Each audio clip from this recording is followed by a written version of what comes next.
Ladies and gentlemen, welcome to Vicar Street. Please put your hands together and welcome on stage, Dara Briain.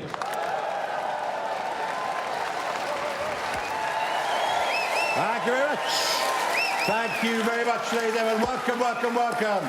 Welcome, ladies and gentlemen, to Vicar Street, Dublin's legendary live venue, the greatest room for stand-up comedy in the world, I believe, ladies and gentlemen, so, you know, perform. And not to put you under any pressure or whatever. And we're here. And also interesting, one of the first ones to snap back after the whole gap and all that, like whatever, in the way that it was interesting to watch audiences and yourselves going, oh, what are the rules now? How do we work this out? Like whatever. You can still feel that hangover, people, in the kind of like, do we shake hands? Do we not shake hands? What are we doing? This shit never took off.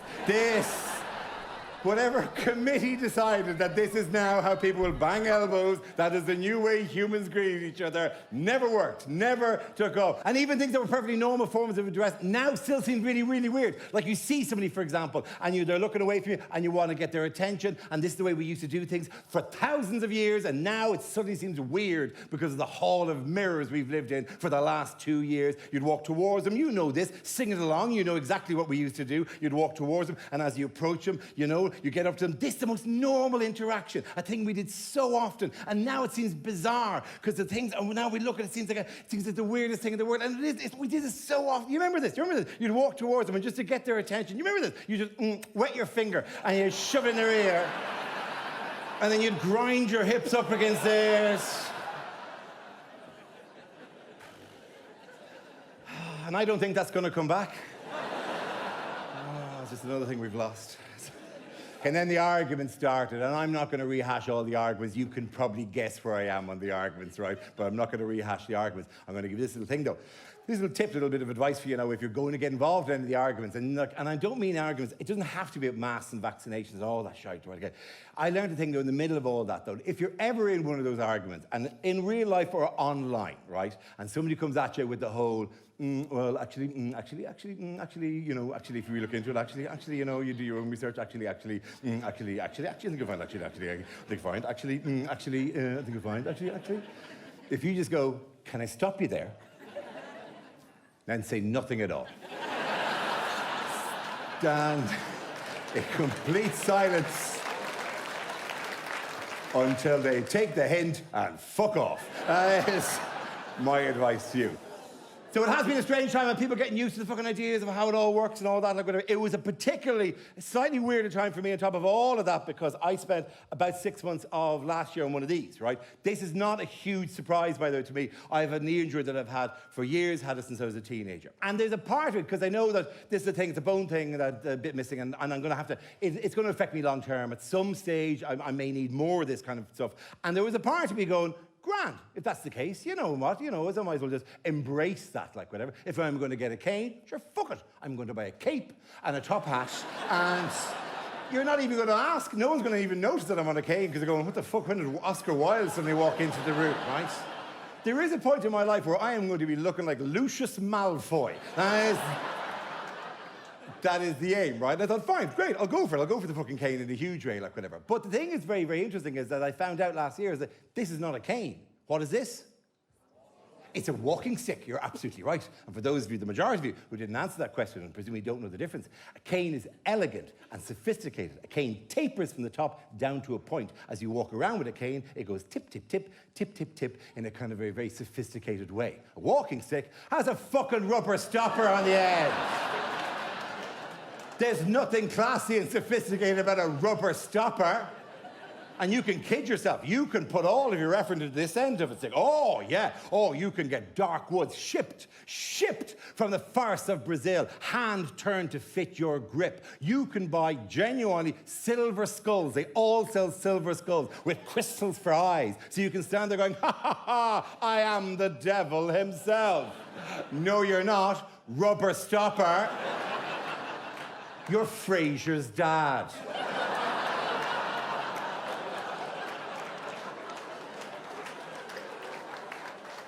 I spent 6 months on this walking around and could not stop myself going, one singular sensation.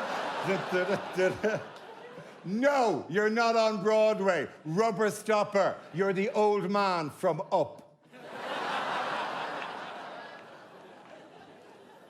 I will say this about the lockdown. A lot of people will, we'll all remember it's a difficult time, like whatever. But parents, I think, I should note this, will probably look back over these 2 years and maybe think what an incredible privilege it was. Just... Could I get to the end of the fucking sentence before you do that? What an incredible privilege it was just to spend that amount of time with your own children. I mean, it really was the finest of... And the homeschooling, to be with them as they learnt things hour after hour was such a unique thing that I think it's a privilege we'll never quite recover. I have a 6-year-old, and so he was about 3, 4 when the whole thing was on, and just to be with him as he learnt to read, to take those basic steps into a lifelong... such an honor, such a joy to be sitting beside him going, yeah, no, try.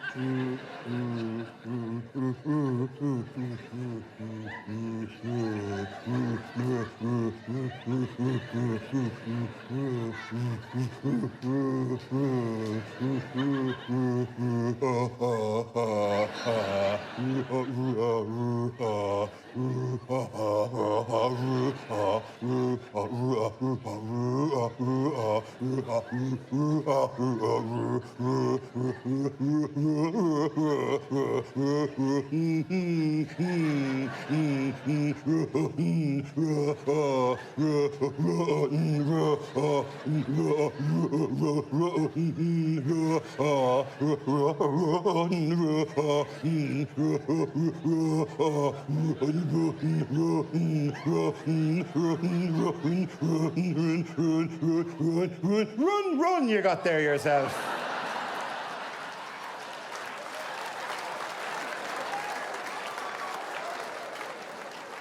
Run. It's run, yeah. Run, yeah, run. Run, say it again. Run, yeah, run. Yeah. It was run on the previous page as well, do you remember that? Every page, run, every page. Do you remember the name of the book? Run, Dog, Run. There's one page left. Spoiler alert. There's a fucking run on that page as well, yes. Some people don't have the temperament for teaching, it turns out. Sometimes it was temperament, sometimes it was topic, right? 11-year-old of mine, so 9, 10 at the time, like whatever, had to write a little essay, a little piece, a little project about the 1800s, the 19th century. And I said, I know loads about that era. Why don't we pool our knowledge and then we'll come up with something and you can send it in. And we did, and we talked about it for a little while, and then he wrote a little essay, and then we submitted it on the platform that they do the work on, like whatever. And then some response came back from the teacher, and it was lukewarm, I felt. And I contacted the teacher and said, you didn't seem very impressed. And the teacher said, well, his peers, his cohorts, his classmates all wrote very positive pieces about the Industrial Revolution and Queen Victoria. And your son's piece was much more angry about potatoes and hunger.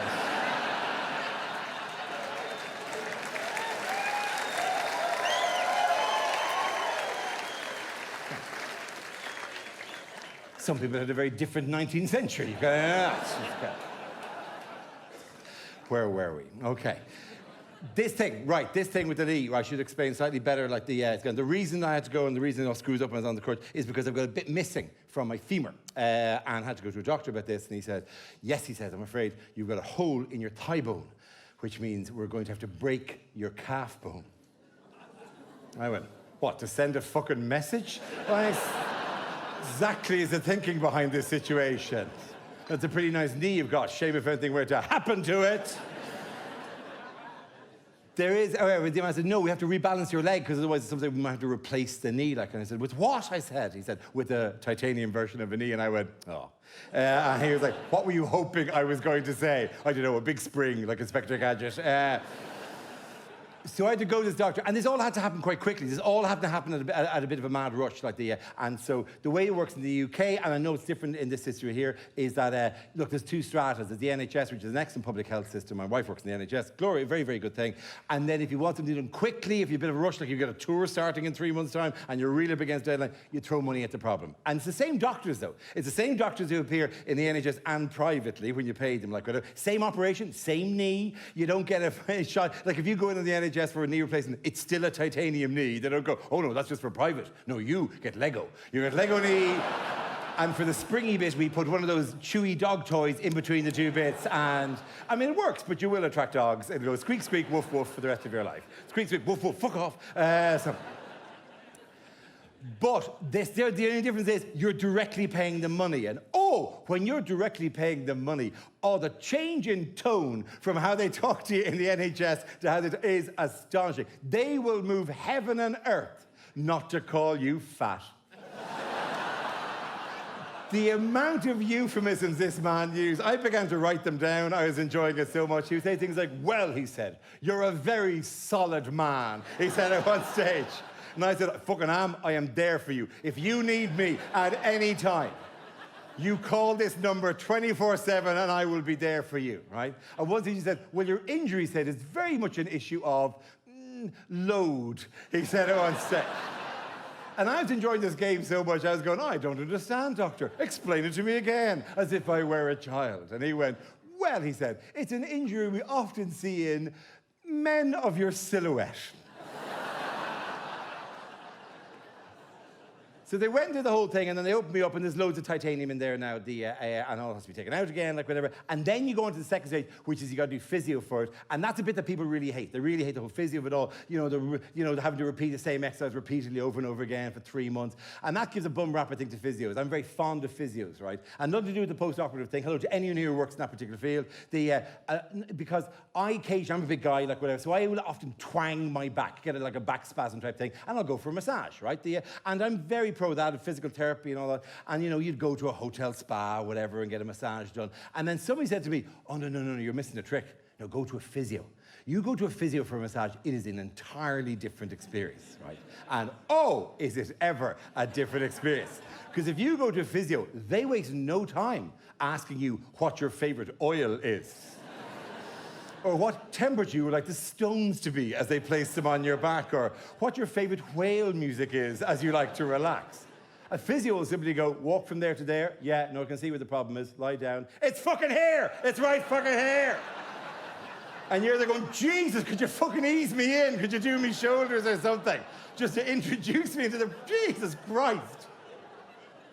A physio wastes no time going, and I'm going to go down your arm, and then I'm going to go down your other arm. None of that, right? A physio just goes, this is where the problem is. I do this for 20 minutes, and you can fuck off. That's it.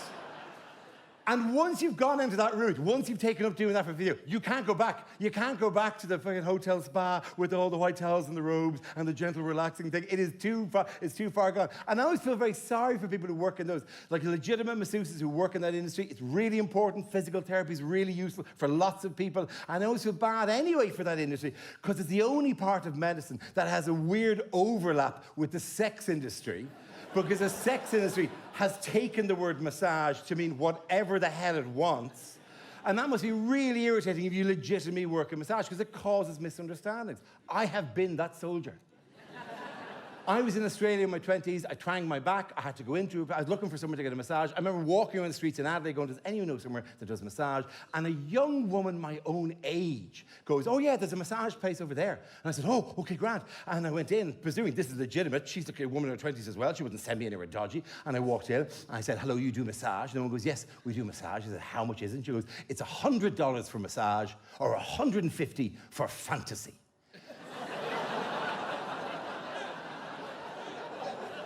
And little light bulbs, little little red flags are beginning to appear, little warning lights in my head. And I said, I'm sorry, what is fantasy?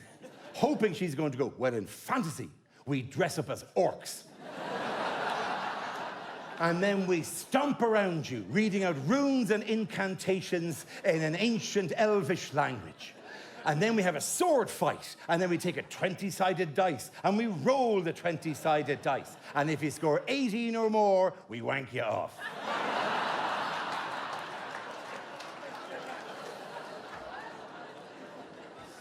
So I said, no, what is fantasy? And she goes, well, in fantasy, the masseuse takes off her top. And I instantly reverted to every gombeen Irish man innocent abroad. I went, oh, Jesus, no, no, stop. What? No, Sacred Heart, I can't, oh, God, the nuns, what would my mother say? I totally turned into this, sort of backing away out of the situation, going, oh, Jesus, no, Jesus, no. No, can't be doing that now, Dad, can't be doing that, right, no, sorry. Right, I said, no, I can't. And she said, why? I said, look, no judgy, you do you, that's you do you, right? But no, that's not what I'm after. And she said, why? I said, no, I've genuinely hurt my back, I genuinely is in spasm, like whatever, and I need a proper massage. And God love her, the woman running this rub and tug joint in Adelaide looked at me and went, we can give it a go. No, honey, this is not your wheelhouse. It's quite all right.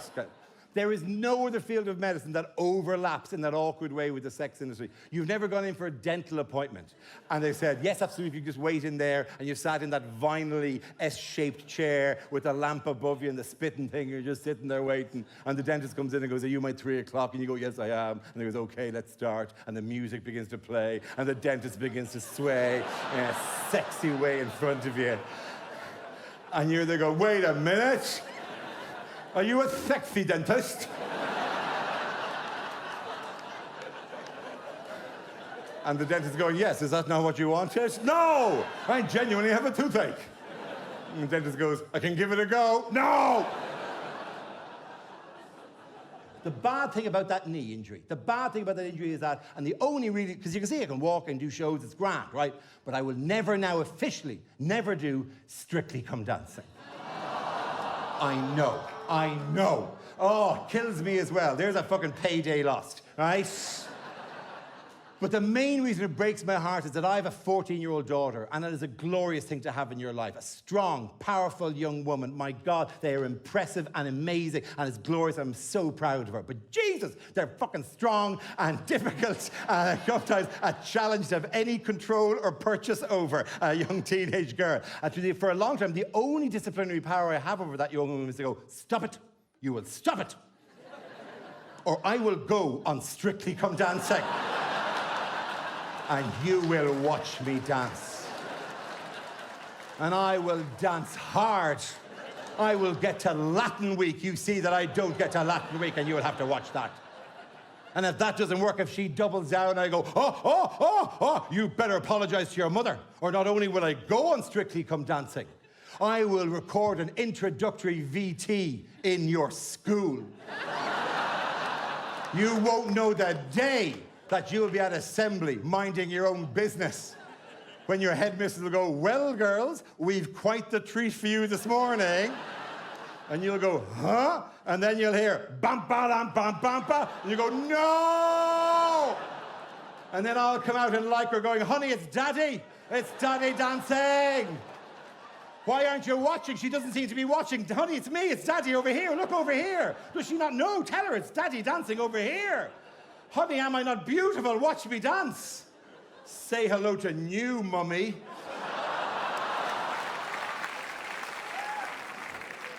One of the things, though, that I realized over the last while, I'm now 50, right? One of the things that I've realized, though, as you get a little older, and you're a young crowd, I'm looking at your young crowd, you might not get this just yet, is that there is a thing that, much like my knee, I don't think any of us get to the finishing line of this race.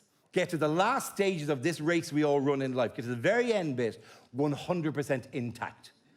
I don't think any of us at the end couldn't run an inventory of bits of us that we don't have because they never arrived, they fell off, or they had to be removed, right? I think there's a surprising amount of redundancy built into the human body that we simply put up with, and it's amazing how little of us actually gets to the end, right? for example, I'm missing this bit of knee here. When I say I'm missing this bit of knee here, it's not in my knee. It was taken out in 2005, but they gave it to me. It's in a little jar at home. I can rattle it around. I have it at home, right?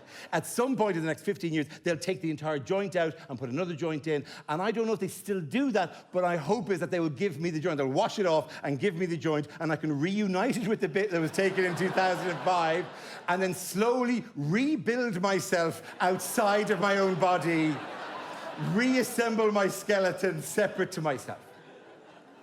So I'm missing that bit of wing. I'm also, for example, only have 3 wisdom teeth because the 4th one never appeared. The first 3, space had to be made for all of them, and the other teeth had to be removed so that the wisdom teeth fill in, and the 4th wisdom tooth clearly went, oh, that's a hassle. And then just regressed into my body and never appeared, and I've never seen it, right? Slightly more seriously, when I was 18 years old, I went into hospital for an orchidectomy. An orchidectomy is a surgical investigation for an undescended testicle, okay? Because orchid is a medical name for testicle, which truly speaks of a fucked up meeting of the Royal Society of Medicine sometime in the 1750s when they were handing out names for things. Load of people in black suits and long beards going, well, gentlemen, we've done wonderful work today. We've named the medulla oblongata, we've named the clavicle, and we've named the gluteus maximus. But now we must name a more delicate region of the body, a more private region of the body, a genital region of the body. And the voice at the back goes, perhaps I can help. Oh, Dr. Foufula Floof. Is there something you wish to add?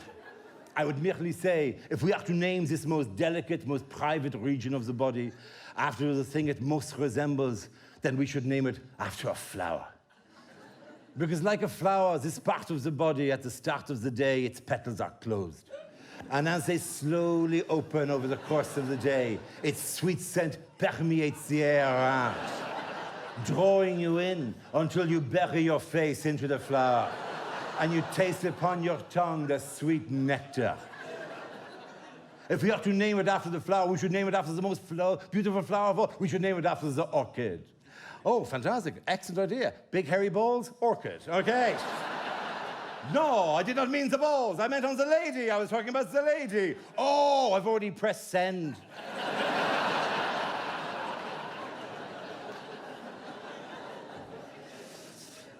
So I went into hospital for an orchidectomy, right? Which meant at 18, I sat with the doctor to discuss the possibility of having one testicle and asked all the scared questions. And I like telling you the story because there'll be other men in this room who, because of cancer, because of other reasons, may have to face this, right? And I went and I asked him various questions. I said, look, oh my God, one testicle, how is that going to affect me? Fundamentally, as an 18-year-old, you're going, I'm scared. I'm going, geez, is that going to affect my sex drive? And he said, no, it won't affect your sex drive in any way. And it does not, okay? And then I said to him, is that going to affect my fertility? I said, no, it won't. And it does not.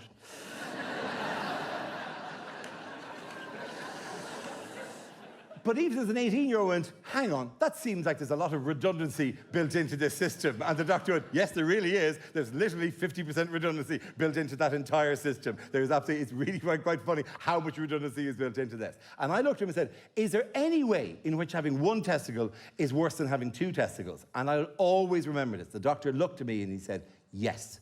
Unlike somebody who has 2 testicles, if you only have 1 testicle, you'll have no depth perception in your testicles.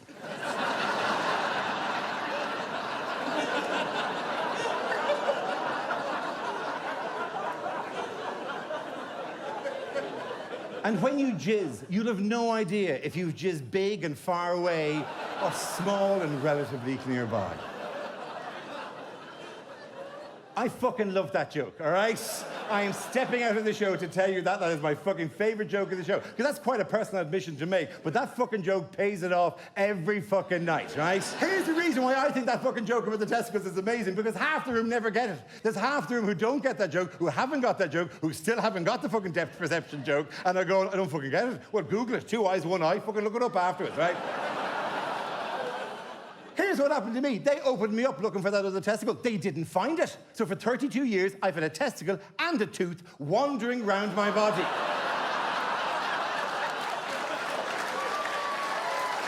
Having a series of adventures probably off solving crimes together. They probably met up and they travel around the body. There's been a murder in the spleen. Quick, call Bitey and the Shudder. They'll be able to sort it out.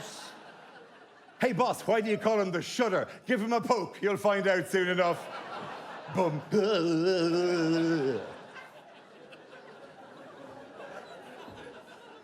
It has no effect on your life. Two tests, one has no effect on your life. No effect on your life. On other people, it does have an effect. So if you think back to when you're 18 and you're in your first intimate relationships, like whatever, and then you break up with that partner and they go off with somebody else for the first time, and do you remember that sensation of going, oh, it won't be the same for them. They won't be happy when they're with somebody else. They won't feel secure like they did with me. They won't feel as loved as they did with me. It won't be as nice for them as it was with me. They won't feel secure. And people bounce back, it turns out, really fucking quickly, right? They're grand, right? However, that I know that I was the first intimate partner of, I can name 2 women specifically, right, that I was their first intimate partner. And I know that when they broke up, they would have gone on to other relationships. And then they would have met with their partners and been intimate with their partner for the first time. And they would have gone, fucking hell! How many fucking testicles do you have exactly?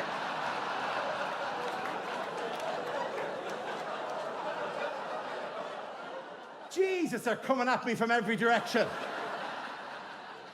Does your cock have the mumps? So, I'm sitting at home watching the television not long ago, just myself and the kids watching the television, when my wife puts her head around the door and says, Dara, can you come in here, please? So I walk into the room, and I say, what is it? And she goes, can you help me fold these sheets? I said, are you out of your fucking mind? Fold these sheets. Jesus Christ, woman, what's wrong with you? I'm not going to fucking fold sheets. What the hell is up with you? She says, what do you mean? I said, if you want me to fold sheets, you walk in and say, Dara, can you help me fold some sheets? You don't walk in and press the nuclear button of Dara. Can you come in here, please? God, the heart has gone sideways in me. I'm walking over here going, what has she found? What has she found? Oh, my God. I'm worried you'll go in, you'll be holding a brown paper bag filled with banknotes that you found behind a load of towels in a cupboard somewhere, or a door to a basement that you didn't know the house had. At the very least, be holding my laptop, if you're going to say, Dara, can you come in here now, please? Jesus, I'm going back to watch television with the kids, and she goes, what about this bag of money? Another time! Here's the thing, by the way, here's the thing I quite enjoy, is I travel around and do this in loads of different countries, that I gather together different reactions that different places have to different routines. And here's the most confusing one I have ever had. I have done that 25 times here, that particular routine, and about 35 times across the UK and across Europe, like whatever. And every time I say the words, Dara, can you come in here, please, in Ireland, people do the same thing you all did, which go, oh, you're caught now. And every time in the UK and across Europe, I go, Dara, can you come in here, please? The entire audience goes, oh, I wonder what she needs him for.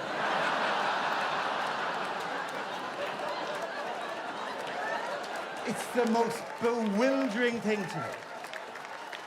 Here, you're totally across it. You're going, oh, you've been up to something. You've been so strapped. Whereas they're going, oh, well, the rest of this anecdote must take place in the other room.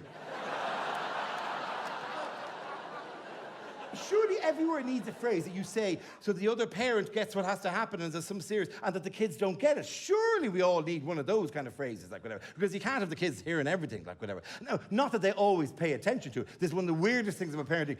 Kids are really different in how they react to stuff happening around them, like whatever. And even within the same family. For example, my young lad, sweetest man boy in the world, but geez, I could sit next to him, lift up my shirt, show you a scar that goes from tit to hip, go, this is where they opened me up, they took everything out, there's nothing left, I'll be dead in a week. And he would not look up from the Nintendo Switch for the entire time I was having that conversation.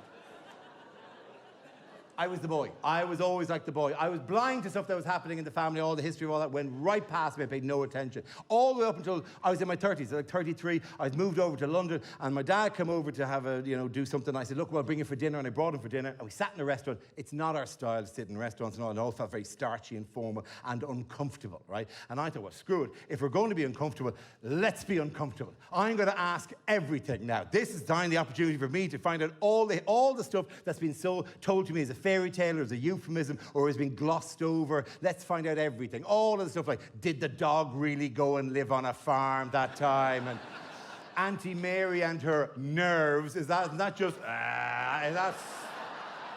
I mean, that's a fairly common one, and her nerves, right? And we strain that metaphor a lot. Oh, from what I hear, her nerves are at her earlier and earlier every day. Well, I hear she's hiding her nerves around the house.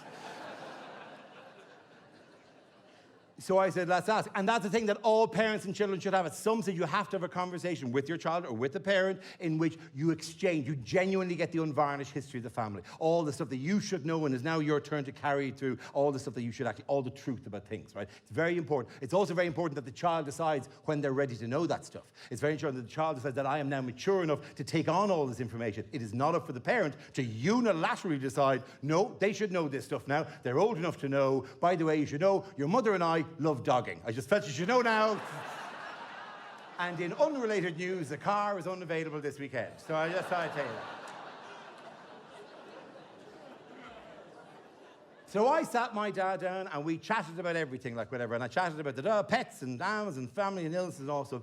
And then I built up to the thing I was building up to ask. And I looked at my father and I said, am I adopted? He said. And then my father looked at me and said, yeah, did you forget?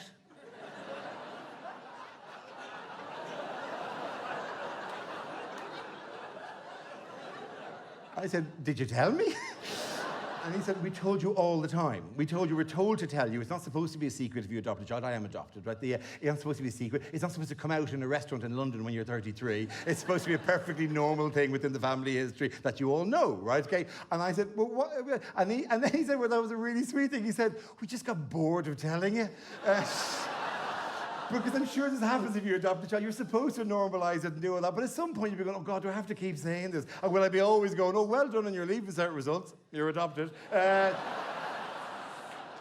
At some point, you want to go, can I just move on this, like, whatever. So they stopped telling me and it never embedded in. It was always a vague sort of memory that I had, like, whatever. He said, no, it's not a secret. Jeez, not at all. I'll send you all the documents. I'll send you all of our documents about it. And so he sends me the documents. And I'm there suddenly at 33 with all this stuff going, oh, my God, I have this whole other story that I should do something about. And I did what men do. This is a broad generalization, but it seems to be the case. I did what men do when they find out something like this, which is nothing. Fucking nothing.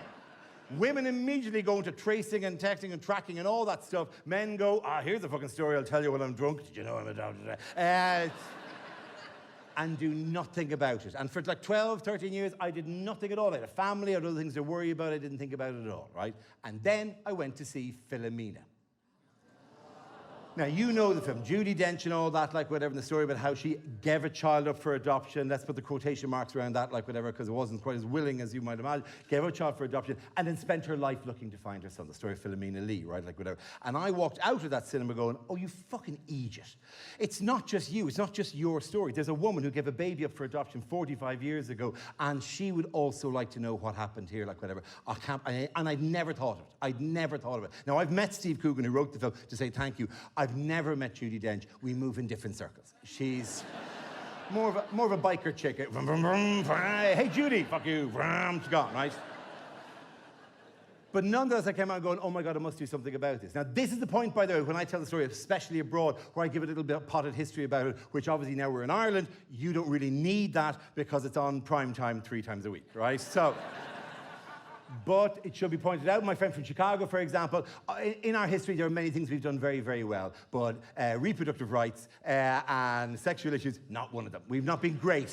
A lot of shit that you'd be surprised at was illegal in this country until surprisingly recently, right? And that includes contraception, comes abortion. Even adoption itself was illegal in Ireland until 1952, which meant there's a whole history of Ireland of between 50 and 100,000 illegally adopted children for whom we have no paperwork, and we can't track the adoptions at all because there was nothing they could do. They couldn't fucking adopt them, and they were passed off as family members. All these kind of mad things were happening, right? And even when it became legal, 2,000 Irish babies were sold to America. Were sold to American soldiers who were based in the UK after the war and came over here and picked up a Catholic baby for themselves and went back to America. It happened so often that in the mid-50s, the American government complained. Not the Irish government, whose citizens were being sold, but the American government, what's with the fucking babies, And the Irish government, oh, we'll just look into that. And the guards went, oh, yeah, we must investigate that. And spoke to one woman called Mary Keating, who ran a nursing home here, and other people around it, and kind of did nothing about it for 10 years, until the American government complained again in the mid-60s, said, what's with the fucking babies? And they said, we were right on that. We were just going to deal with that situation. And they went back to Mary Keating and said to Mary Keating, oh, no, you're the one, right? And they gave her a 9-month probationary sentence. And she remains the only person ever convicted in Ireland of selling 2,000 Irish babies to America and giving them fake passports and fake birth certs, right? This one woman apparently did it all, right? Mary Keating, right? And then moved on from there. So in other words, not only have we got that, we've also got the shame. I don't explain to you, but shame in Ireland the last 100 years. And so it cuts across the entire society. So when you're doing the search, it could be anything. It could be from anywhere. It could be from a ditch, it could be from a castle, any strata. I could have any name, which is head-wrecking in itself, right? Because I like my name. I like the Irish language, right? But it may not be the most helpful name in an international showbiz career. With a line over the O and an extra I, it's kind of more complicated in an industry surrounded by Jimmy Carrs and Jack D's that I'm there going, and if I eventually find my birth cert and it just says my original birth name is Paddy Chuckles, that would be incredibly irritating. But nonetheless, I start the search and I contact TUSLA. TUSLA are the agency in Ireland who deal with, have taken all the records of all these adoptions on board, like whatever. So I contact them, I said, I'd like my information. And they go, of course, absolutely, just get in contact with them. You have a quick sip of water here, lads. And they say, get in contact with us. And I said, send us a Freedom of Information request. And I said, absolutely. So I contact TUSLA. I said, I'd like all the information. Here's a Freedom of Information request. Tap, tap, tap, tap, tap. And then a month later, an envelope appears. And you go, oh my God, this is it. This is how I actually find out who I am, my actual origin story, why I come from. Oh my God, this is incredible. Like, and the big envelope appears and you're going, this is amazing. This is going to be a big deal, like whatever. I'm going to find out my actual mother's name. And even on the very front page, you're going, oh my God, there it is. St. Patrick's Guild, Registered Adoption Society, applicant name. It's right there, somewhere underneath the massive black redacted box. And every page of this comes with all the useful information blacked out. There's no actual information here, and it's all blacked out. And then once you get past these, there's just pages with the word redacted and a massive X across them. And you're probably thinking, oh, does that represent all the redacted pages? No, no, they did one for each page. They see. And I'm just showing you 3 of them. There was 40 of them in the box. Redacted, redacted, redacted. It came with an email from this government agency going, we hope this is of some comfort to you. You're right, this has really brought comfort to me in the search for my own identity, right? And then after these, there comes a page, which is this page. And this is in modern font, and this is a Word document. And this is basically somebody's gone through this and has collated the information that I'm allowed to have, right? And this is interesting because it has like my name and my date of birth and has the date of my adoption, which is the 24th of March, 1972. So remember that, 24th of March, 1972, right? And then at the very bottom, amidst all this detail, it has family background details. Your birth mother was 26 years old when she gave birth to you. She was originally from the west of Ireland. She had 3 sisters and 2 brothers, and she worked as a housekeeper in a hotel. Your birth father was 27 years old at the time, originally from the west of Ireland. He was a medical student. They'd known each other for 2 years. Now, I've read that paragraph out to audiences about 60, 70 times already in many different places, and the reaction is always the same. Audiences are all going, oh, the glasses are new. Well,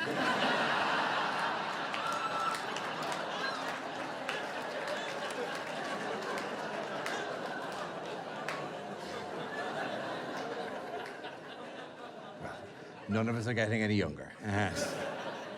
But also, audiences go, that's very private information. Sure, why would you tell us that information? You don't even know a star. There's no reason for that. Please don't worry in any way. Most of this is false. Most of this information isn't accurate in any way. They just put down stuff. They put down any kind of stuff, either to cover themselves or because they just wanted to fill it in or because they thought, oh, should we have something down? It's only a baby. When will the baby look it up? You know, they might grow up. There was no sense of obligation to the future in this, like whatever. Medical student, well, not a medical student, turns out. None of that's true, like whatever. I genuinely think put down things like, was a medical student to make the baby seem more appealing to possible adopters. In a kind of a, well, they may have strayed from the path morally, but medical student, you know, there's brains there, you know. They might as well have written, the father was a star lord who came down from the heavens and impregnated an earth woman, and his baby is a gift from the cosmos, right? So this is clear down. This is a government document. There are 12 lines on this. 8 of them contain mistakes. The coup de grace, the cherry on the top is they've misspelt Dara Briain twice. So you're kind of going, right, lads, that's not good enough. What have you got? What have you got for me? And they said, well, we'll send you a social worker, right? This is early in 2017. August of 2019, I'm walking down the street in Edinburgh at the Edinburgh Festival when the thought suddenly strikes me, hang on, aren't I waiting for a social worker from TUSA, the Irish Agency about Adoption, right? It literally been so long, I had forgotten I was adopted a second time. That is how long. And I rang up and said, hi, this is Dara Briain. I was waiting for a social worker, and not a word of a lie, your man goes, yeah, you're next on the list.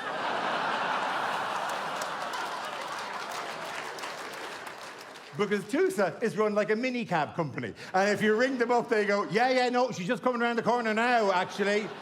Yeah, keep an eye out. She'll beep the horn twice, tell you. Just keep an eye out. She's just coming around the road there now. So I meet with the social worker, and credit where it's due is excellent.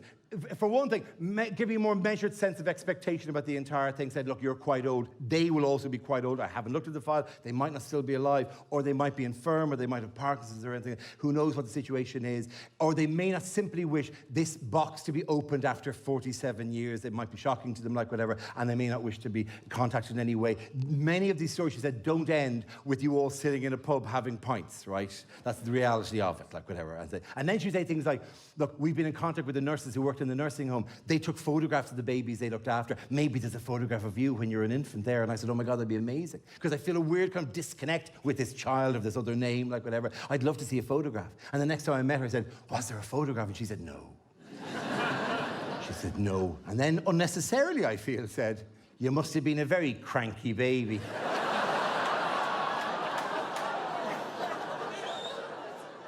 And I would, well, I'd recently been given up for adoption, so I may have been reacting badly to the situation.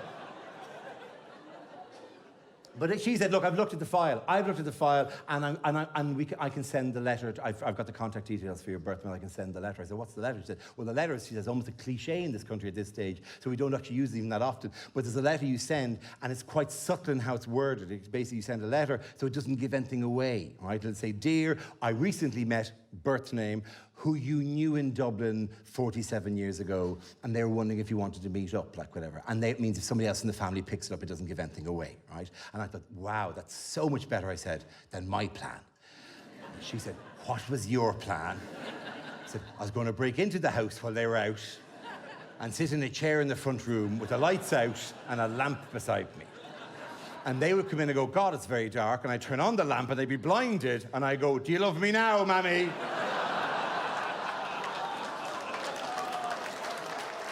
She said, no, let's do the letter instead, shall we? Come. But nonetheless, I'm there going, well, look, you've got the file. Can I see the file? And she says, no, you can't see the file. It's against the law for you to see the file, as it was at the time. It's against the law. It's against the law for you to have your birth cert. It was against the law for Irish adopted people to have any information about themselves. And that's not the case normally internationally. In the UK, if you're adopted, you can just demand your birth cert. Your real birth cert, you can find it at any time. Even if you're Irish adopted into the UK, you can demand your birth cert. But for Irish people, for the longest of time, you weren't allowed, because the veil of secrecy in Ireland must always be maintained, right? So it was illegal to find your birth cert. There were, however, quasi-legal means. All of the birth certs in Ireland are contained in one building, the General Registrar's Office, which is an office that contains births, deaths, and marriages and all the records of them, and it's in Dublin Castle. To get into it, I'd have to lower myself down a ventilation shaft. If guards come, I hit the biggest one first, then the smallest one. In the confusion, I escape. More prosaically, the General Registrar of the GRO is in a prefabricated building outside the walls of Dublin Castle, across the road from Burdock's Fish and Chip Shop. And this is a difficult one to explain to people internationally. A prefabricated building, they will instantly understand, is the kind of building parents stand in front of on 6-1 News complaining that the Department of Education haven't given them money for a permanent school yet for the kids, right? That fucking building, right? So, It's in one of those buildings, and you walk into it, and it's like a little library. There's loads of desks and people doing research on genealogy projects or local history, like whatever, and there's historians running around, and somebody's pushing a trolley to collect the box up, and with a squeaky wheel, and that's moving around, like whatever. And the books are on shelves, and they're exactly what you hope the books would look like, that contain all births and deaths. They're like big, thick, leather-bound books with 1937 death written across it, like something from a Harry Potter library that you'd open up and spells would spill out of them, like there. And then you go into them, and they go, "What do you want?" You go, "Well, I'm looking for a birth cert," and they instantly know what you're doing. You're the 10,000th person who's come this particular path, and they know, and they can't directly help you, but they will go like things like, "Well, here's an interview. What information do you have?" And you'll go, "Well, I have this first name and this date of birth." And they go, "Oh, well, how interesting." If you look at the list of people born, and you look at the list of the pages, you'll find there's a first name and a date of birth, and then there's a maiden name and a married name. And if the maiden name and the married name are the same, in other words, if there's no record of the father at all, that's an adopted child. If you go to all the lists in Ireland, if you go to and the two names are the same, that's an adopted child. Pick whatever Catholic imagery you want. If it's a virgin birth, according to the book, that there's no man involved, that's an adopted child. And they tell you that, and then they go, "Just a piece of information. Don't know if it's any use to you. Good luck now." And they walk away, right? So they...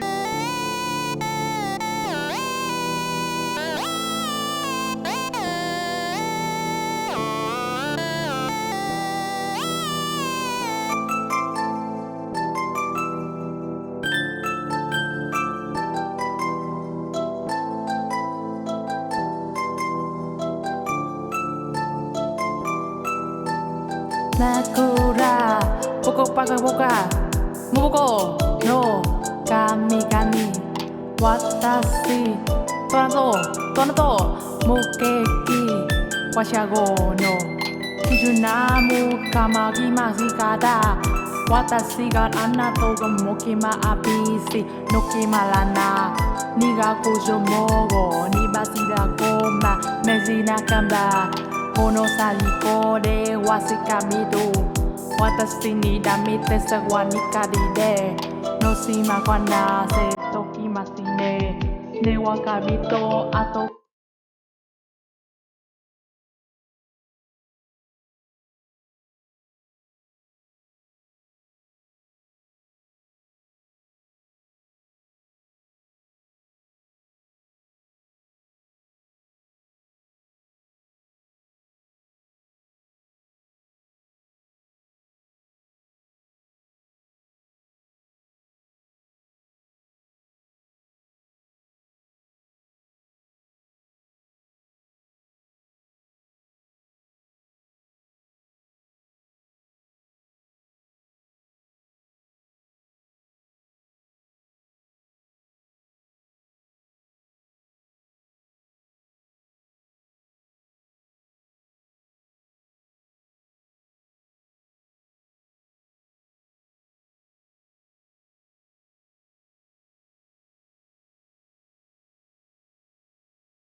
Very subtly give you an orientation meeting, and then you go through the books. You take the book off the shelf, you open it up, and you go name by name by name by name. There are 3 books for 1972, 1,300 pages in each book, and there's 30 names on each page, and you go through every name of that page, right? And it's like a montage where the camera's on your shoulder, and then slowly the camera pulls away, but it doesn't fucking pull away because it's not a montage, you're actually doing it. You're sitting there for 2.5 hours per book, slowly going through every name in the book. The only thing that keeps you going is because it's everyone born in the year you were born, every 50 pages or so, somebody from your class in schools.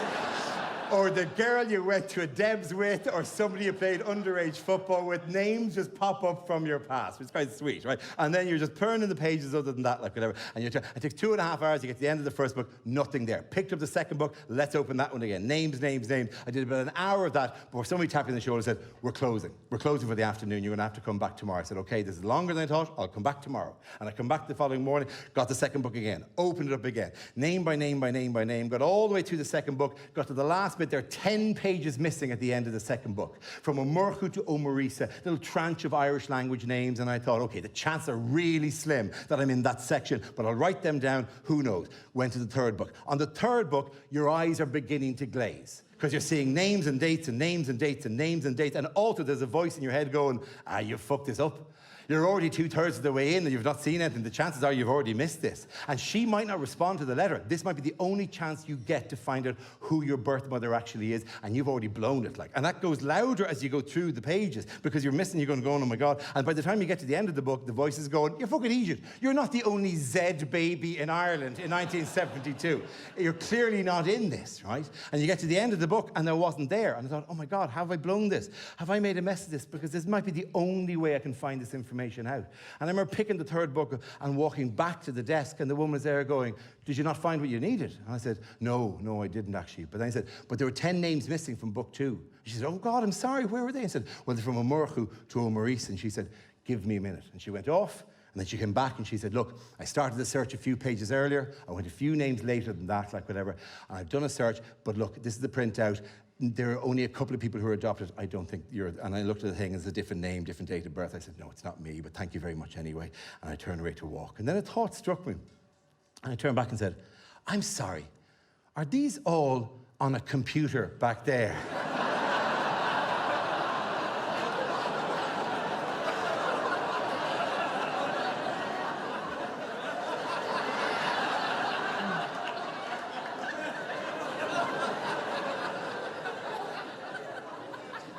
And could I not have just looked them up on the computer?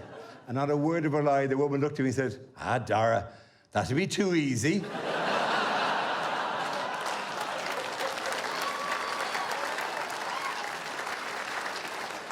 And look, I get it. You shouldn't just be able to walk into somewhere as important as that and go, hello, I'd like to perform identity theft. Do you have Roy Keane's birth cert? This is his date of birth.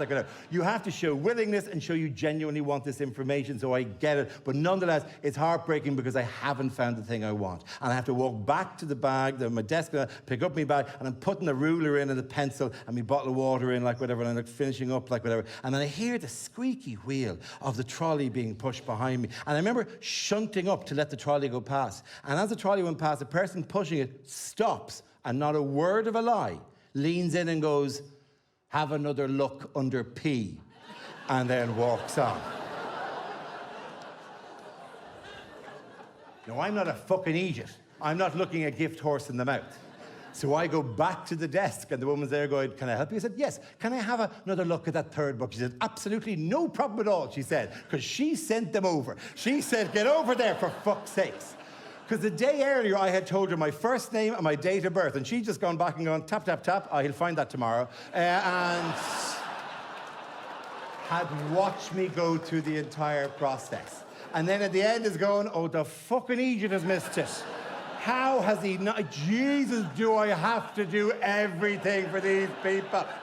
He can't find his own fucking name in a list of names. What is wrong with these people? Go out and say P. Go out and fucking say P. He's going. Go out and say P, quickly, for Jesus' sake. So now I'm adrenalized. I got the book out, I open it out, I'm missing nothing. I'm going through, there's a P, nothing on page 1, nothing on page 3. There's a name there, there's a date of birth, there's 2 names the same. Hang on, is this it? And I remember writing down the number, I'm walking back to the desk and she's there going, do you have something for me? You fucking know I do. You know well I have something for you. And I handed her the card and she said, give me a minute now. You're going, you fucking idiot, you printed it out yesterday. Why are you spending the time doing this? But she walks back and foots around for a couple of minutes and then genuinely comes back with this, my actual birth cert.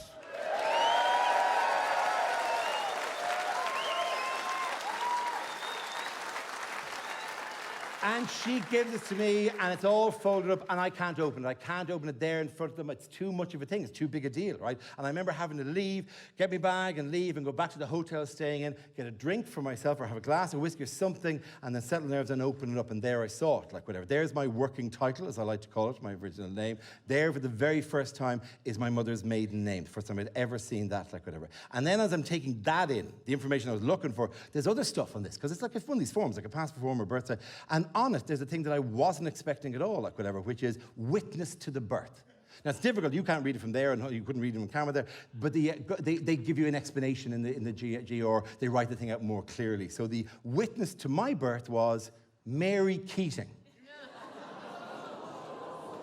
The woman who's given a probationary sentence for selling babies after the 9 months went back to running a nursing home and carried on running a nursing home into the 70s, was in attendance at my birth. I could have been an American.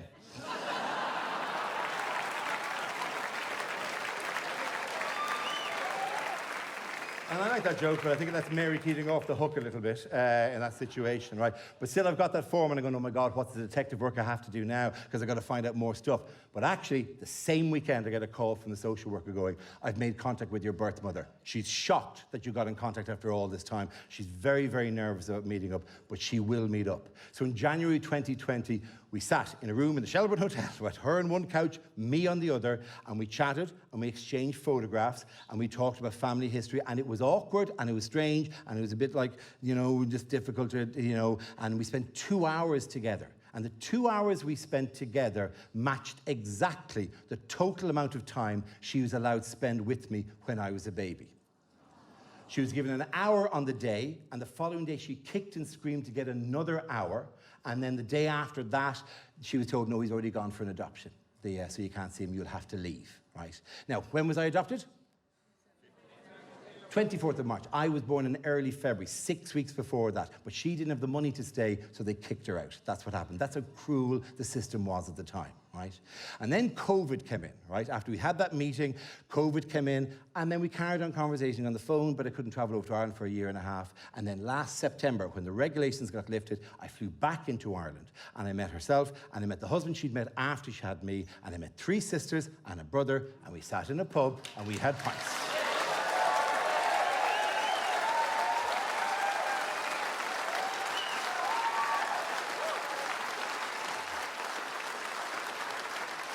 In fact, we sat in a pub which has been in the family for generations and which is technically mine. Yeah,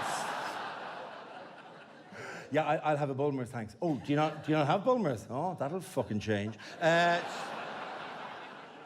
And while I say the initial meeting was awkward, we've spoken on the phone many times after that, so we were actually able to chat much more fluidly and much more normally. And I said things to her, look, how did you tell the husband? How did you tell the husband? She said, I have no idea. We were on the piss. I must have just told him, because I woke up the following day and he was Googling you. And the brother, I've never had a brother in my life. The brother said that he was paid in a rugby team, and in his 30s they were doing a thing where they were raising money for a cancer charity, and for 6 weeks they all had to shave their heads to raise money for this cancer charity, kind of you know. And for the 6 weeks that his head was shaven, people kept coming up to him going, do you know what? You are the fucking spit of your man off the television.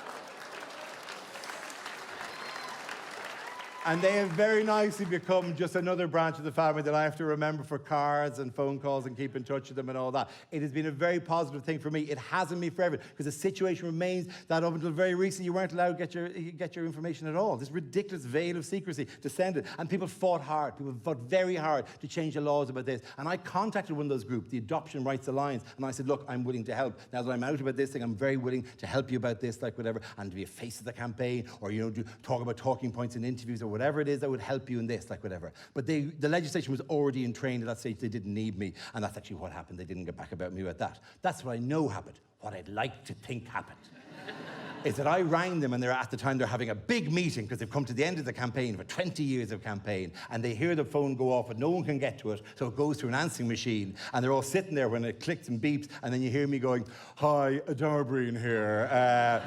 If you need anyone to be the face of the campaign, I'm very happy to be the person who does all this. And they all went, fuck that shit.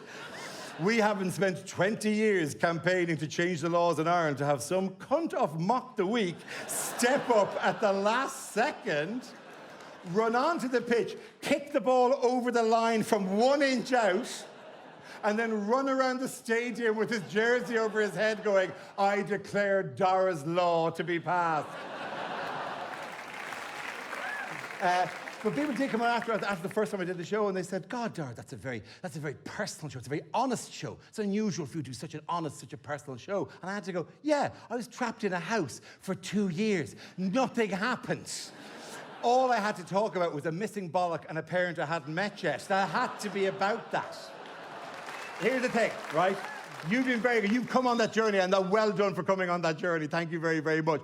I kind of know that might happen. That's one of the reasons we filmed it here, because it's Ireland, and you know the whole emotional context of that. And you don't have to explain it too much, and you get the fucking story, because it's happening a lot around us at the moment, and those reckonings are occurring all the time. There are other places, however, where maybe when I get to the bit where I go, this is my birth cert, they haven't, I'm not going to name names, but Norwich. Genuinely, I said, and this is my birth cert. And the crowd went, sorry, what? Oh, did you find that piece of paper you were looking for? Oh, God, that's great. I wasn't really following the story, but your mother dropped you off at a library and you needed to find a piece of paper, and, well, I'm glad you found the piece of paper. Good for you. Whereas here, obviously, you get the context, you get what the emotional journey is, like rather instantly without having to explain it. To the extent that actually, I gotta admit it's a guilty secret, at this point of the show, the temptation when I'm doing any gig in Ireland, I've just told that story, the temptation is almost overwhelming to go, and she's here tonight.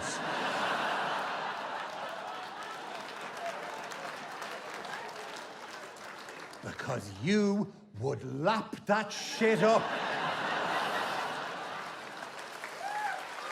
You have been an absolute delight, ladies and gentlemen. An absolute delight. You've been wonderful. I'm Dara Briain. Good night, goodbye, good luck. We'll see you again. Thank you very much.